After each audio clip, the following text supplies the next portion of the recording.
Informasi pertama, saudara, kebakaran menghanguskan 3 gudang penyimpanan power bank, peralatan tulis dan mainan di kawasan Taman Tekno, Kota Tangerang Selatan, Rabu siang.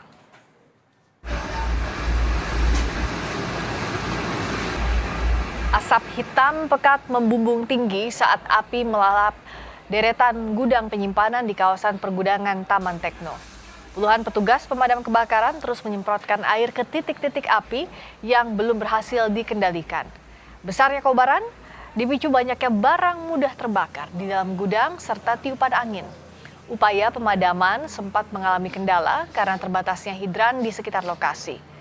Menurut dugaan awal, power bank yang tersimpan di dalam gudang diduga menjadi pemicu munculnya api saat kondisi cuaca panas.